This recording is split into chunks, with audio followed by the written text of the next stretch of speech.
Investing has become hopelessly complex, and it's all bullshit. Hi. Hello, Rumble. I'm Nick, former medical doctor turned soul doctor, and founder of Ohana Sage, Ohana Breath, and now Bitcoin Breath. And I want to talk about this because I think that too many of us are spending too much of our lives looking at money, investing, being scared of it, being patterned into all these things. I'm here in Canada, so we've got to talk about RRSPs, RESPs, TFSAs, all these acronyms, mumbo jumbo, trying to maximize taxes, maximize return on investment, and just live. And I can speak about this. Now I'm 45 years old. I remember as a young person playing with the stock markets very early on, making money, losing money, and then learning about real estate, learning about options trading, learning about Warren Buffett, Berkshire Hathaway, doing Rule 1 investing, learning about cryptocurrencies, learning about so many different ways of making money, reducing taxes, and diving into so many of these, making money, lots of money, losing lots of money, my family losing lots of money as well, whether it's on fake investments, real estate things that didn't materialize at all, whether it's betting on Nortel instead of Google and everything else because we didn't realize the price of one share being high didn't mean it wasn't a good value. Not having bought Apple way back when I was going to because I was going to buy some paper shares just to buy them, just to have them, just to physically have them. Learning about gold and silver but not buying it at one point and then now having invested in it, and learning about all these cryptocurrencies, diving into it, and then coming back to Bitcoin, and then the simplicity of Bitcoin.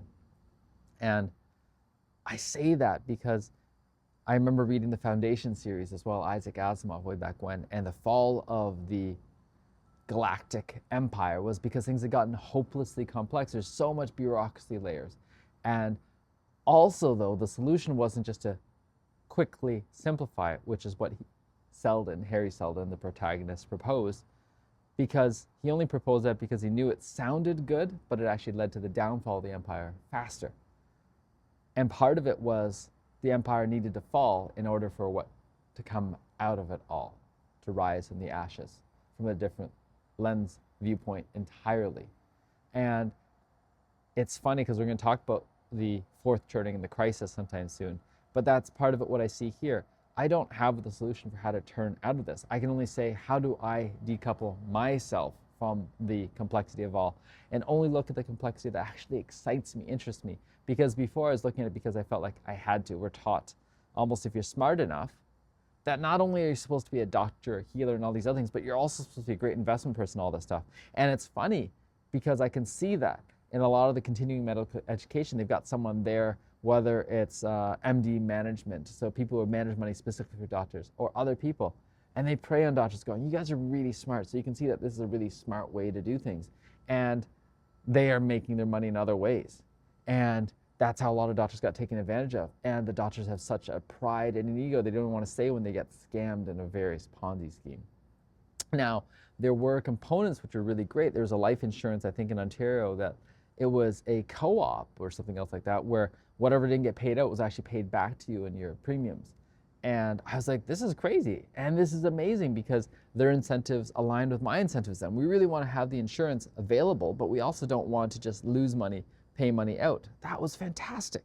And I'm so grateful that they realized, oh, this group of collective people, these doctors may have a different level of care of health. So it makes a lot of sense for us to manage this. It's exciting for us to manage this. And isn't that what insurance could and at its highest be? It's a collective way of creating safeguards. And even investing the old way, the whole point of it was, how do we direct funds to help build things that are even more beautiful? How do we help people more clearly see things and be able to fractionally invest in big companies? Wonderful ideas.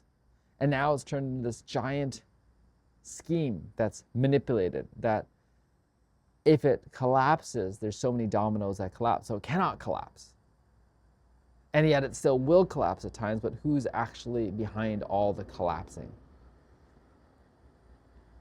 And so I say this as well because how much of the collective brain power, energy is being devoted to all this financial stuff, all this stress, which is part of the reason why I'm creating Bitcoin Breath, because I don't want this to be a place of stress. I want people who are choosing this way of stepping into a new store of time, value, money, translating it all, to be able to remember, hey, now that I'm doing this, how do I step into my life even more? And part of it is finding the regular practices that integrate life and remembering that all the wise sages before had things they did, whether it's walks, whether it's meditation, whether it's being in nature, all these different things. And part of it is, what is the gateway? What is a portal? What is the door that opens that up? And I think Bitcoin Breath can be one of them.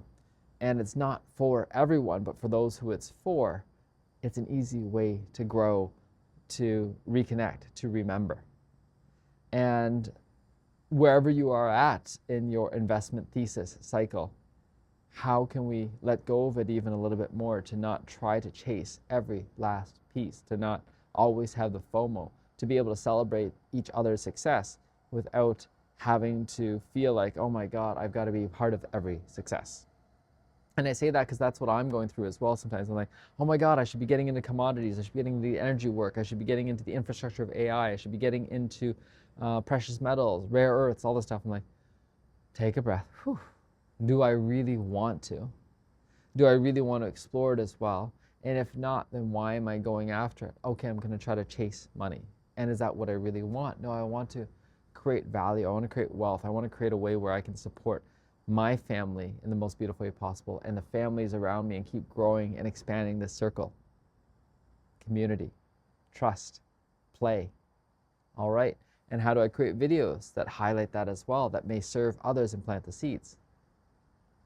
So I hope this has planted some of the seeds for your own investment thesis, what's going on. And I look forward to how we shift this together moving forward. Ciao for now.